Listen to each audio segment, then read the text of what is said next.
We saw that a continuous time Markov chain is characterized by two sets of parameters. First, the lambda I, which are the inverse of the mean sojourn time in state I, and second, the Pij, which are the probability that at a given jump time, the process goes from state I to state j.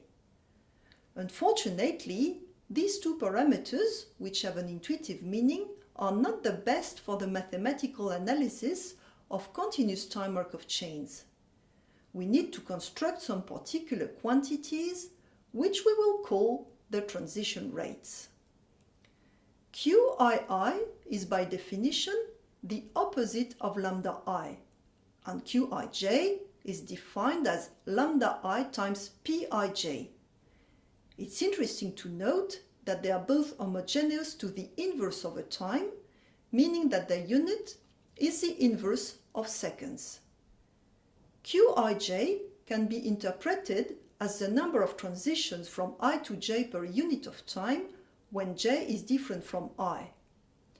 Something interesting to take note of is that the sum of the Qij is 0 because the Pij sum to 1 when j varies over all possible values except I. Let's come back to our MM1Q example. We can represent a continuous time Markov chain with a diagram like we did for discrete time Markov chains.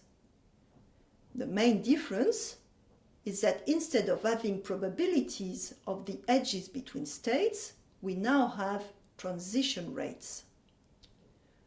For the MM1Q, we know that the time between two arrivals is an exponential of parameter lambda, whatever the state of the process is. This means that the transition rate from I to I plus 1 is always lambda. Now, as for departures, they also happen at a constant rate, which is mu, if there is at least one client in the system. We can also consider the matrix form like we did for discrete time Markov chains. The matrix Q that characterizes a continuous time Markov chain is called the transition rate matrix. We can construct this matrix as follows.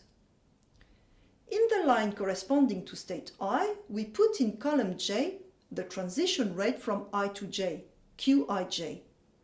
The diagonal term is the opposite of the parameter of the sojourn time in state I, so minus lambda I. This is, for example, the transition rate matrix Q that characterizes the MM1Q. Continuous time Markov chains are very common tools for modeling very different phenomena from various fields. They are not confined to queuing analysis. Let's have a look at an epidemiology example. The susceptible, infected, recovered model, or SIR model, is a very popular one as it captures the evolution of most diseases. This is a key model in public health policy. It was used during the last outbreak of the Ebola virus in Africa to determine the human and financial commitments of the World Health Organization. In this model, an individual can be in three states: susceptible, which means not yet infected but with potential for becoming infected, infected, and recovered, meaning that you are no longer infected and can't be infected again for a while because you're protected by your antibodies. When you're in state S, you will eventually become infected in an exponential time of parameter lambda s. Of course, in real life, you may not be infected by the flu or any other disease, but it's just a matter of time scale. If the epidemic lasts forever, you will be infected.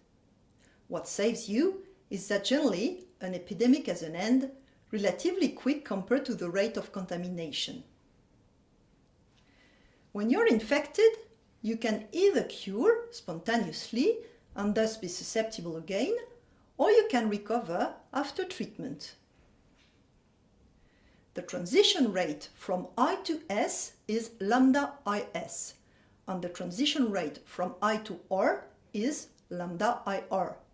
Another way to put it is to say that you are infected during an exponential time of parameter lambda I equals lambda IS plus lambda IR, and that you switch from I to R with probability lambda IR divided by lambda I. When the antibodies are no longer efficient, you become susceptible again at rate lambda R. The most difficult part is to estimate the different values of the parameters. The organization of the population, rural, urban, with high or low mobility, etc., and the contagiousness of the virus determine the value of lambda S. The efficiency of the treatment impacts lambda IR. The two parameters, lambda IS and lambda R, depend on the nature of the virus and can't be influenced by human actions. The most efficient procedure to prevent an epidemic is to put in quarantine all infected people so that lambda S is kept low.